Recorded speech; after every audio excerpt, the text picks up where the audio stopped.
할렐루야. 한국의 어느 직장인이 퇴근길에 교통사고가 났답니다. 그런데 상대측 사람이 현장에서 즉사하고 말았답니다. 그도 한참 뒤에 눈을 뜨게 되었는데요. 염려와는 달리 좋은 곳으로 옮겨졌던 모양입니다. 누워있는 침대는 더할 나위 없이 푹신했고 또 아침마다 일어나 출근하러 다그치는 아내의 성화도 없었답니다. 물론 직장 상사의 잔소리도 없게 되었답니다. 그런데 특이한 것은요, 자신의 옆에 시중드는 하인으로 보이는 사람이 상시 대기 중이었다는 거죠. 그러자 그는 이게 꿈인지 생시인지 몰라서 혼동이 되는데 그의 생각에 번뜩 스쳐가는 것이 여기가 말로만 듣던 천국이로구나 라는 생각이 들더라는 것입니다. 그렇게 해서 하루 이틀 계속해서 몸에 호전을 보이고 있는데 그리고 꿈만 같던 시간을 보내고 났는데 며칠이 지나지 않자 조금 지루해지기 시작하더라는 거예요. 너무 편하니까 실증이 났던 것입니다. 그래서 하인을 불러 세워가지고 몇 가지를 물어봤어요. 여보시게 내가 아무 일도 하지 않으니까 너무 지루해서 그러는데 내 손으로 뭐 좀 할 일이 없을까요? 라고 물어봤대요. 그래서 하인이 정색하면서 얘기하더라는 거예요. 아이고 아니 될 말씀입니다. 그냥 필요한 것이 있으면 제게 분부만 해주세요 라고 대묻더라는 거예요. 그러자 듣고 보니까 모든 손으로 하는 것이 금기되어 있다는 생각을 해보니까 조금 화가 났다는 거예요. 그래서 대뜸 얘기했대요. 야 이 사람아, 그러면 내가 무슨 재미로 살란 말인가? 여기가 천국인들 무슨 소용이 있겠는가? 라고 반문했더랍니다. 그러자 그때까지 감고 있던 하인이 깜짝 놀라며 말하더라는 거예요. 아니 그러면 지금까지 당신은 여기가 천국인 줄 아셨습니까? 여기가 바로 지옥입니다. 라고 답해 주더라는 거예요. 여러분 대체 지옥과 천국의 차이가 무엇이길래 이 같은 이야기가 생겨난 것일까요? 천국과 지옥은 또한 얼마나 차이 나는 것일까요? 물론 그것은 하늘과 땅만큼이겠죠. 하지만 의외로 작은 것에서부터 그 차이가 비롯될 수 있다는 생각이 듭니다. 우리가 잘 알고 있듯이 에덴 동산과 그 낙원에서 추방된 아담과 하와를 보면 알 수 있어요. 어쩌면 아담과 하와에게는 무엇 하나 부족함이 없는 환경과 공간이 바로 에덴이었을 것이기 때문입니다. 그런데 그들은 무엇이 부족해서 그 에덴의 낙원을 상실하게 된 걸까요? 그것은 바로 선악을 알게 하는 나무의 열매 때문이었습니다. 자신에게 부족한 그 무엇 하나라고 여겼던 그것으로 인해서 결국 낙원을 상실하게 되었던 거죠. 그리고 세상 가운데 타락한 존재로 살아갈 수밖에 없었다라고 하는 거죠. 여러분, 이 낙원을 어떻게 하면 회복할 수 있을까요? 어떻게 해야 천국문을 놓고 할 수 있을까요? 그것은 어쩌면 우리의 작은 것, 잃어버린 것 하나를 회복하면서부터 다시 시작될 수 있지 않을까요? 어쩌면 그것은 내게 부족한 그 무엇이 아니라 내 부족함을 아는 나에서부터 비롯되지 않을까 싶습니다. 중요한 것은 내게 부족한 그 무엇을 찾는 것이 아니라 내 자체가 부족함을 아는 것에서 비롯된다는 말씀입니다. 오늘 본문에 부자 청년이란 분이 소개되고 있어요. 이분에게 있어서 문제되는 것이 있다면 무엇 하나 부족하지 않았다라고 하는 그릇된 믿음에서 시작된지 모른다는 거예요. 그래서일까요? 결국 그는 주님의 도우심을 바라지 못하고 오히려 주님을 멀리하며 근심하여 떠나간 사람이 되었습니다. 오늘 우리에게는요, 내게 부족한 무엇을 구하기보다 부족한 나 자신을 발견하고 주님과 함께 멍해낼 수 있기를 간절히 소망합니다. 그래서 오늘 우리의 삶의 무게가 한결 가벼워질 수 있고 우리가 감당해야 할 몫이 훨씬 더 수월해질 수 있으면 그로 인해 주님으로부터 임하는 구원과 함께 천국의 문을 놓고 할 수 있는 우리 모든 사랑지체 되시길 간절히 축원합니다. 자, 그렇다면 주님과 함께 멍에를 메고 천국문을 놓고 하면 어떤 축복을 허락하실까요? 그 말씀을 통해 귀한 깨달음 얻는 저와 여러분 되시길 간절히 소망합니다. 첫 번째 축복은요, 영생을 얻게 하심입니다. 우리 16절에서 후반부 볼게요. 선생님이여 내가 무슨 선한 일을 하여야 영생을 얻으리까 했습니다. 여기 한 부자 청년이 예수께 나와서 영생과 구원에 관한 심도 있는 질문 하나를 던진 것을 볼 수 있습니다. 무슨 선한 일을 하여야 영생을 얻으리까? 라는 질문이었습니다. 그런데 여러분, 예수님께서 뭐라 답하셨냐면 계명들을 지키라 라고 얘기하셨어요. 아마도 영생과 계명이 불가분의 관계에 있음을 이야기하시는 듯해요. 그러자 부자 청년이 무슨 계명이오니까? 라고 되물었어요. 그래서 예수님께서는 아주 친절하게도 살인하지 말라, 간음하지 말라, 도둑질하지 말라, 거짓 증언하지 말라라고 일깨워 주셨어요. 자, 그런데 여기 예수님께서 답하신 계명들을 요약해 보면 좀 네거티브해요. 그죠? 뭐뭐 하지 말라로 다 귀결됩니다. 한마디로 부정적인 계명들을 요약해 놓으신 거예요. 그런데 이것을 잘못 오인하여 들으면요, 마치 영생의 길이 무슨 선한 일을 하는 것보다 악한 짓을 하지 말라라는 따끔한 일침으로 들릴 수 있다는 거죠. 왜 예수님께서는 부자 청년에게 이와 같이 말씀하신 걸까? 앞만 봐도 부자 청년에게 조금 박대하시다는 생각을 떨쳐버릴 수가 없어요. 영생의 길을 묻고 계명을 지켰음을 알리는데 왜 예수님은 이렇게 부정적인 뉘앙스로 반응하시는가라는 거예요. 그것은 어쩌면 제 추측인데 애초에 던진 질문이 잘못돼서가 아닐까라는 생각을 해요. 왜냐하면 그가 영생에 대해서 물었는데 그 영생에 대한 개념을 잘못 이해하고 있겠다는 생각이 들었어요.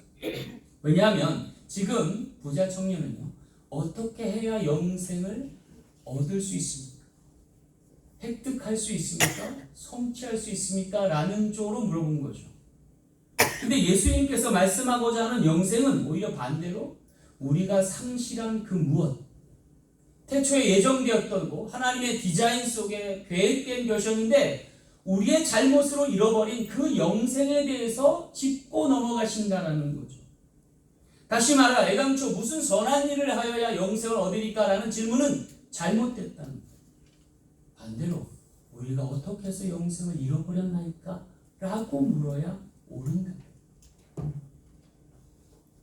그래서일까요? 주님은 그를 사랑하사 그의 질문을 바로잡기 위해서 약간 생뚱맞은 답변을 하신 거예요. 계명들을 지키라? 이러한 계명들을 아느냐? 라고 물으셨던 거예요. 그럼 주님은 왜 그에게 그렇게 아픈 것을 찔러가면서 다시 얘기할 것을 종용하셨을까요? 그것은 어쩌면 우리가 상실한 낙원의 시작이 아주 작은 것에서부터 비롯됐고 그 작은 중심의 차이가 결국 낙원을 상실하는 지경까지 이르렀기 때문입니다. 따라서 이 청년이 제자 되고자 할 때 처음부터 바로잡아 주어야 할 필요가 있었습니다. 그 중심이 바뀌지 않으면 안 될 일이어서다라는 거죠. 그래서 주님은 계속해서 그와 날선 공방을 하셨던 것 같습니다. 17절에도 보면 예수님의 손이 날이 서 있어요. 어찌하여 선한 일을 내게 묻느냐? 선한 이는 오직 한 분이시니라 라고 그의 입을 틀어막기까지 하셨습니다.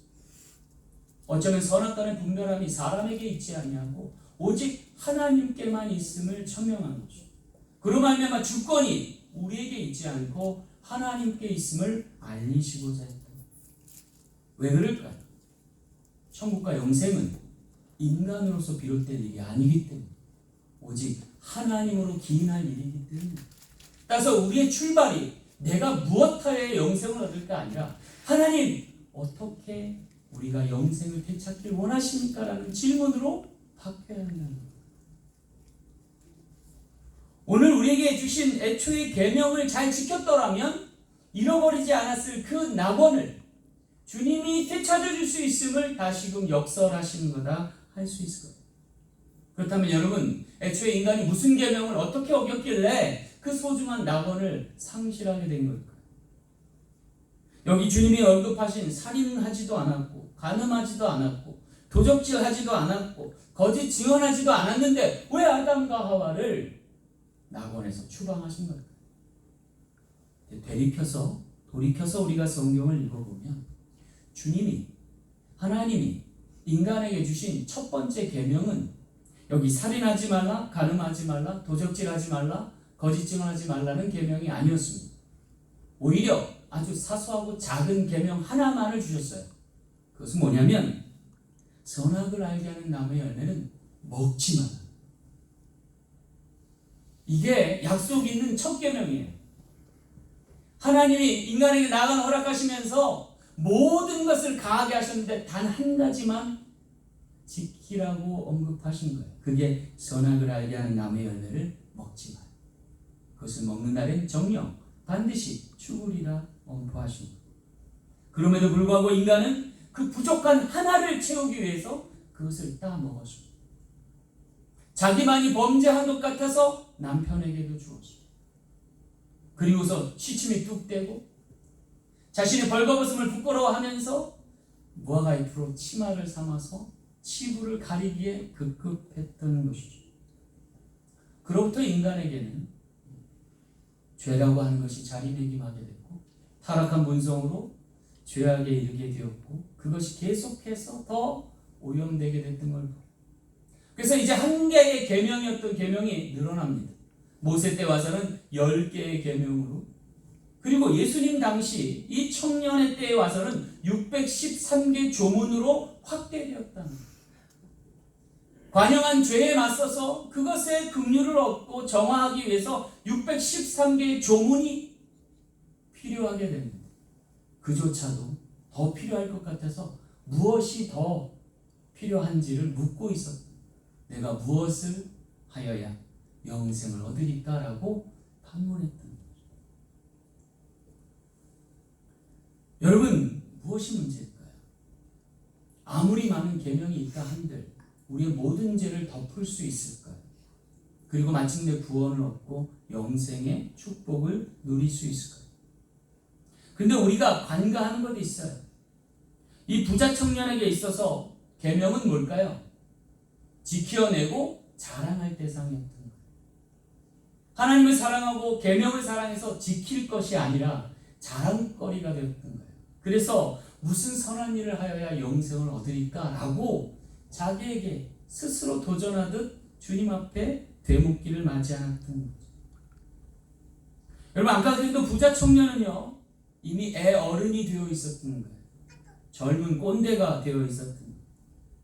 그러자 주님께서 마태복음 18장 3절에 뭐라 하셨냐면 너희가 돌이켜 어린아이와 같이 되지 아니하면 결단코 천국에 들어가지 못하리라 라고 반문해 주고 계셔요.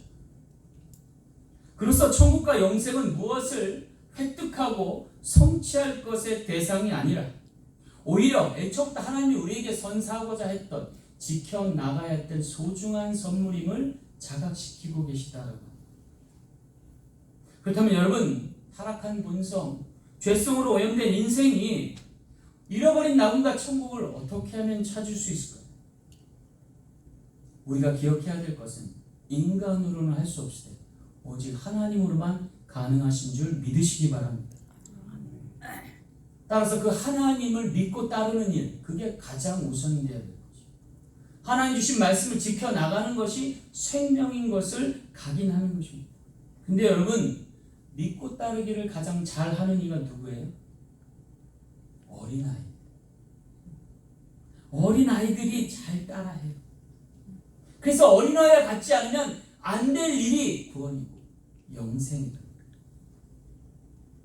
반면에 어린아이가 잘 못하는 거 있어요. 그게 뭔지 아세요, 여러분? 립 서비스. 바른 소리 못해요.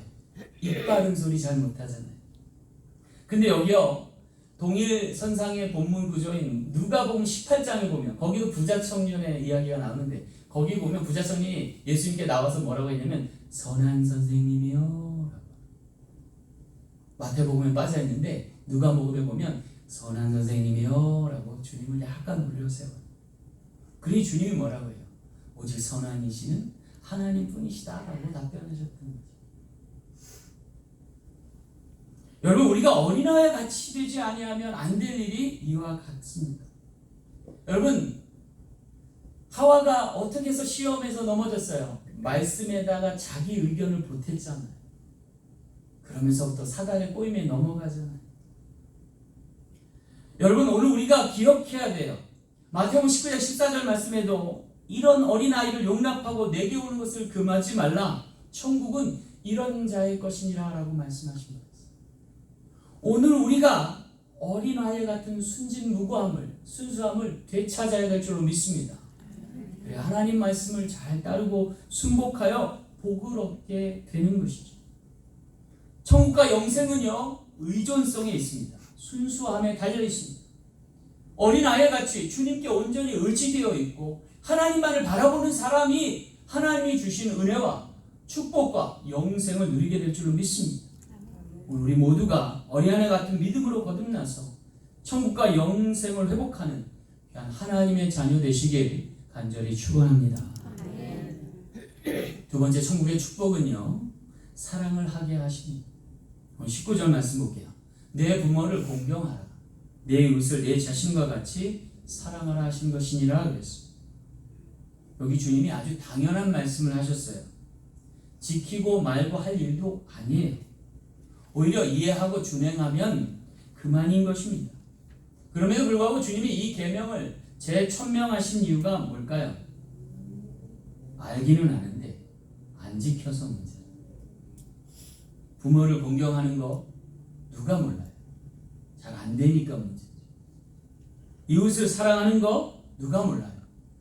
잘 안 되니까 문제가 되는 거죠. 그러고 보니까 갈수록 부모를 공경하지 않습니다. 이웃을 사랑하지도 않는 것 같습니다. 그래서 말세인 모양입니다. 그런데 왜 예수님은 그의 제자가 되고 싶어 했던 이 부자 청년에게 이 같은 계명을 요구하신 걸까요? 그것은 어쩌면 제자가 된다는 것은 사랑할 사람이 된다는 것과 동일시하셨던 것 같습니다. 왜 그렇습니까? 제자가 되는 길은 사실 고생을 자초하는 일일 것이기 때문입니다. 서로 우편이요 좌편이요 누가 더 큰 자가 되고자 다투었던 제자들에게 주님이 뭐라 그래요? 너희가 나의 잔을 마실 수 있느냐라고 묻죠. 그것은 생사고락간에 험난한 환난 가운데서도 믿음을 지켜갈 대상이 제자이기 때문이에요. 그런데 이 제자가 되기 위한 요건 중에 가장 중요한 것은 그만큼 하나님 나라를 사랑하느냐라는 거예요. 사랑하지 않으면 감당할 수 없어서요. 그래서 이 부자 청년에게 주님이 묻는 거예요. 네 부모를 공경하라. 네 이웃을 자신같이 사랑하라. 이것도 안 돼 있으면 제자할 생각 하지 말라. 뭐 그런 뜻이에요. 그래서일까요? 예수님이 제자들에게 청천벽력 같은 말씀을 하신 적이 있어요. 마태복음 19장 29절에 보면 또 내 이름을 위하여 집이나 형제나 자매나 부모나 자식이나 전토를 벌인 자마다 여러 배를 받고 또 영생을 상속하리라 그러셨어요. 여러분 놀라지 않습니까? 이게 공산당 이데올로기 아닙니까? 부모나 형제나 자매나 자식이나 전토를 벌인 자마다 뭔가 큰 거 준다는 거 어디서 많이 들어봤잖아요. 공산당이 이걸 차용한 거예요. 그래갖고 누구 빼고 다 바꿔라 뭐 이런 식으로. 그의 나라와 의를 위해서 부모든 자식이든 형제든 자매든 인연을 끊어라. 이단 사이비 같지 않아요? 근데 왜 주님이 이런 얘기를 제자들에게 강요처럼 하셨던 거예요? 그것은 우리가 십자가 지지 않으면 이 모든 것이 안 될 일이기 때문에. 여러분 십자가를 가만 보면요, 높여 사랑하는 것, 하나님을 높여 사랑하는 것, 그리고 이웃을 같이 사랑하는 것이 맞닿아 있어요. 근데 이 십자가를 지지 않으면 그 어떤 가정도 그 어떤 공동체도 천국 될 수 없어요. 모두가 십자가 지려 하지 않으면 그것은 지옥으로 변합니다. 그러나 모두가 십자가 지려 하면 그것은 천국으로 바뀌는 줄 믿습니다. 문제는 어떻게 해야 십자가를 질 수 있어요? 사랑해야 질 수 있어요. 사랑하지 않으면 십자가 질 사람이 없다는 거예요. 여러분 하나님은 높여 사랑해야 돼요. 부모님도 마찬가지고 또 이웃은 같이 사랑해야 돼요. 나처럼 사랑해야 돼요. 그러면 이에 더 큰 계명이 없다 하셨어요. 613계제의 조문을 다 외우지 못해도, 지키지 못해도 그 사랑의 깊이와 넓이를 알면 해결될 수 있는 문제 없다. 그제서야 우리의 가정은 천국이 될 것이고 우리의 공동체는 하나님 나라가 될 줄로 믿습니다. 그러기에 제자 되고 싶어 했던 청년에게 사랑할 것을 강요하셨던, 사랑하지 않으면 제자 될 수 없다. 여러분, 한번 우리가 생각해 봐야 돼요. 사랑할 수 있으면 제자가 되고, 사랑하지 않으면 어떻게 돼요? 학생으로 전락합니다. 반대로요. 사랑할 수 있으면 스승이 되고, 사랑할 수 없으면 선생이 됩니다. 정말 죄송한 말씀이에요. 오해 없이 받아들였으면 좋겠어요. 학원에서 학생들을 가르치는 분들 우리 뭐라 그래요? 선생이라 해요. 스승이라 하지 않습니다. 왜 그래요? 지식만을 전달하기 때문에. 그러나 학교에 계신 선생님들 우리 종종 그 중에 사랑 많으신 분을 뭐라 해요? 스승님이라고 해요. 사랑으로 학생들을 양육하기 때문에. 사랑이 얼마나 중요한지 모른다는 거예요. 여러분, 우리가 사랑을 빼면 스승이 선생으로 전락해요. 제자가 학생으로 전락하는 거예요. 근데 공교롭게도 이 부자 청년은 우리의 스승 대신, 아니 우리의 주님 대신 예수님을 선생이요 라고 부릅니다. 애초부터 잘못된 거. 거기다가 선한 선생님이요 라고 한대. 무슨 변화가 있겠습니까? 오히려 주님의 이름을 위하여 집이나 형제나 자매나 부모나 자식이나 전토를 벌인 자마다 여러 배를 받고 또 영생을 상속하리라. 여기 서두에 뭐라고 그래요? 주님을 위하여. 선생을 위하여가 아니에요. 주님을 위하여 그리 살 때 놀랍게 축복을 얻는 주역이 된다. 그리고 마침내 천국을 향해 나아갈 순례자 될 줄로 믿습니다. 부자 청년이 예수님의 무리에 합류할 수 없었던 이유가 뭐예요? 무엇이 부족해서가 아니었어요. 사랑할 줄을 몰라서였어요. 여러분, 오늘 우리에게 사랑이 부족함을 알고 부족한 나 자신을 깨닫고 주님 앞에 사랑 얻기를 구할 수 있는 저와 여러분 되시길 간절히 소망합니다. 여러분, 사랑이 왜 이렇게 중요한지 아세요? 아주 오래전인데요. 한국에서 정말 난다긴다 공부를 잘한다는 학생이 미국의 SAT를 보고 거의 만점 수준에 가까운 성적을 얻고서 아이비리그에 진학을 요청한 적이 있어요. 근데 학교가 그 모든 서류를 심사하고 이 학생을 떨어뜨렸어요. 그래갖고 한국의 기자들이 몇 명이 난리가 나서 쫓아왔어요. 아니, 이렇게 학업 성적이 우수하고 시험을 잘 본 아이인데 왜 떨어뜨렸냐? 이게 인종차별 아니야? 라고 물었어요. 근데 학교 측에서 제시했어요. 아이가 제출한 서류와 또 많은 스펙들을 검토해 본 결과 이 아이는 우리 학교 학생이 돼서는 안 된다고 생각했습니다 라고 한 거예요. 그래서 결정적인 이유가 뭐냐 물었더니 이 학생은 뭐가 문제냐면 죄다 기술하여 제출한 것이 자기 성공뿐이라는 거예요. 자기가 성공하기 위해서 이것도 하고 저것도 하고 이걸 했다는 거예요. 대체 남을 위해서 뭘 배려하고 남을 위해서 뭘 봉사할지는 하나도 안 썼다는 거예요. 이런 학생은 우리 학교의 학생이 될 수 없습니다라고 보낸 거예요. 여러분, 오늘 우리에게 사랑이 필요한 줄 믿습니다. 오늘 우리가 그 사랑으로 충만해지지 않으면 도저히 감당할 수 없는 직분이 제자됨이라는 거예요. 가끔요, 한국에 보면은 오디션 프로그램들이 있어요. 거기 보면 진짜 난다긴다 하는 노래 잘하는 친구들이 보여요. 그러면 선배 가수들이 이걸 평가하죠. 근데 우리가 볼 땐 너무나 잘 불렀는데 땡 하는 경우가 있어요. 그러면서 심사위원들이 한마디 해요. 뭐라 하냐면 노래 부르는 기술 말고 마음을 담아서 한번 노래를 해봐라 하고 계속 불러요. 근데 계속 불러도 땡땡땡이에요. 그러면서 결국 한마디 해요. 소울이 좀 부족한 것 같아요 하면서 아주 평온하게 얘기를 해줘요. 근데 제가 한번 생각해 보세요. 뭐가 소울이냐 도대체. 뭐가 소울이길래 저렇게 소울하냐. 제가 느끼고 깨달은 건 뭐냐면 음악을 사랑하냐 안 하냐. 적어도 가수가 되고 그걸로 업을 삼을 사람이면 노래 잘 부르는 것보다 무엇이 내게 부족한 기술이 뭐냐를 찾는 것보다 더 중요한 건 내가 정말 음악을 사랑하나, 평생 업이 돼도 되냐 라는 생각을 해야 되지 않느냐라는. 그럴 때 진정 음악에 대해서 시작할 수 있는, 인생에 대하여 노래할 수 있는 것이 아닐까라는 거예요. 오늘 우리도 마찬가지가 아닐까 싶어요.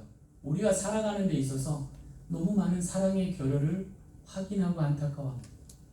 조금만 더 사랑할 것.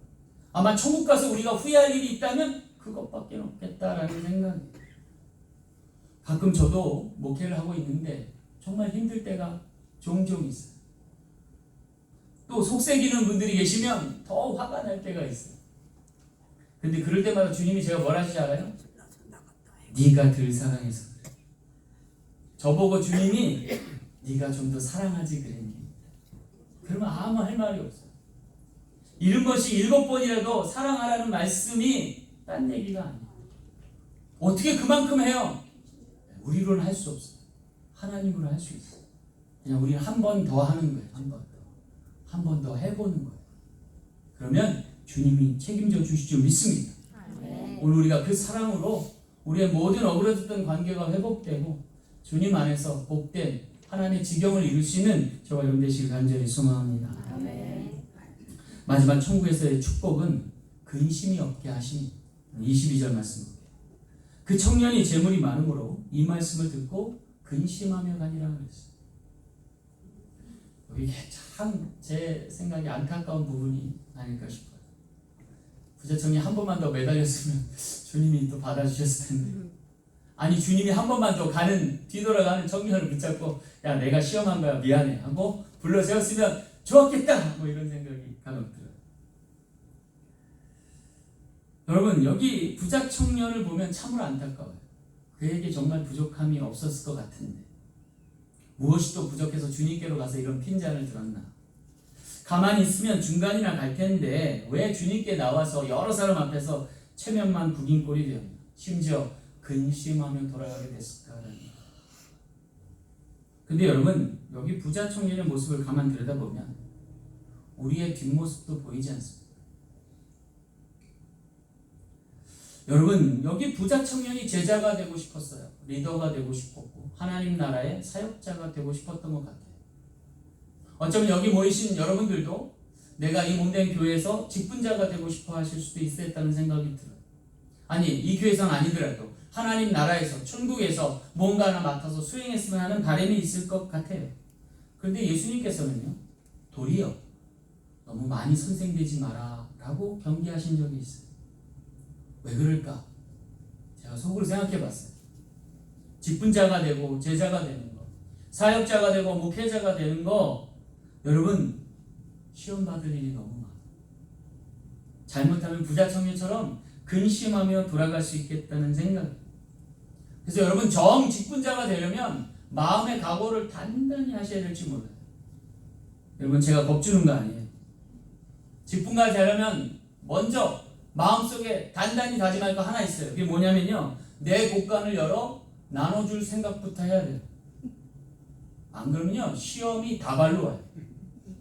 적어도요 내가 직분자 되기 원하면 밥 한 끼는 언제든 사줄 수 있는 여유가 있어요. 그렇지 않으면요 여러분 그것이 올무가 되어서 참 험한 걸 당할 수 있어요. 마태복음 19장 21절에도 뭐래요? 내 소유를 팔아 가난한 자들에게 주라.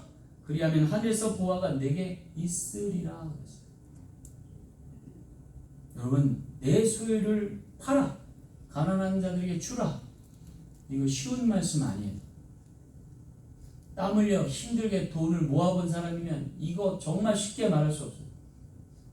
제가 전에 알던 장로님 한 분 계세요. 리타이어를 불과 1, 2년 앞두고 계신 장로님. 이 장로님께서 신앙이 참 좋으셨어요. 왜냐면 새벽 예배를 360일 하루도 거르지 않아요. 모든 공예배를 다 참석하세요. 봉사도 열심히 하셔요.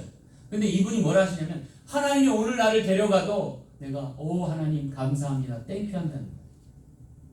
오늘 나를 데려가셔도 아멘 한다는 거예요. 근데 이분이 뭐라 하시냐면 그러나 내 은퇴 자금을 달라 하시면 노 땡큐. 그래서 아주 당당하게 얘기하시더라고요. 목회자 앞에서. 그래서 이분이 왜 그러시나요? 참혹한 노를 보내더니 빨리 나를 데려가셔서 천국에 입성케 하실 줄 믿습니다. 뭐 이런 거. 요새 와서 보니까 제가 이해가 가요. 내 소유를 팔아 가난한 자들에게 주고 너는 나를 따르라. 여러분 이거 쉬운 거 아니잖아요. 근데 여러분 삭개오라는 인물이 있어요. 세리장에 부자였어요. 아마 제일 가는 부자였던 것 같아요. 근데 이 사람이요 주님 만나고 나서 뭐라 그래요?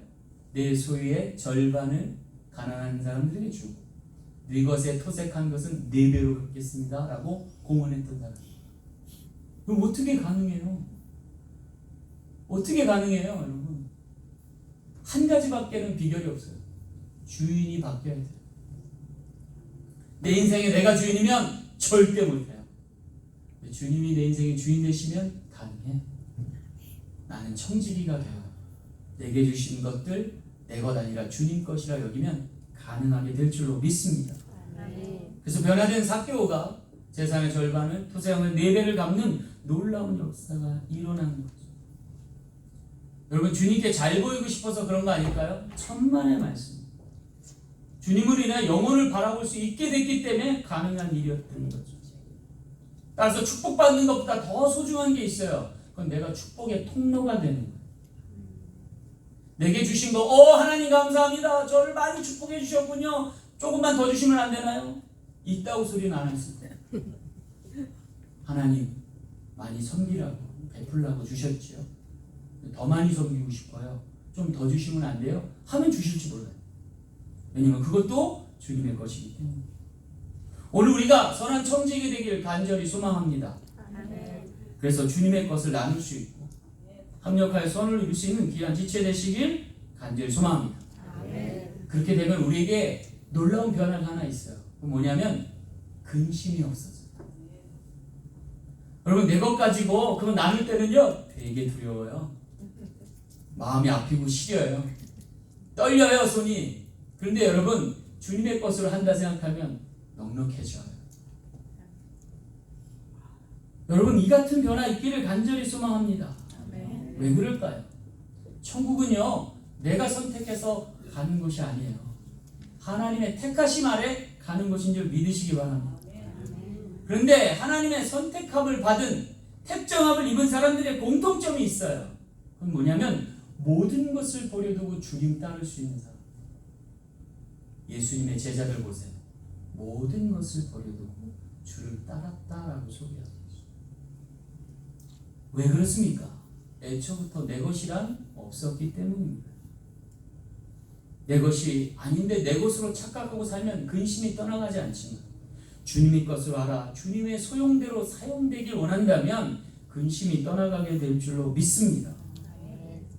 여러분 그럴 때 오늘 우리에게 놀라운 변화가 하나 생겨요. 그건 뭐냐면 우리가 하나님의 자녀가 된다. 믿으십니까?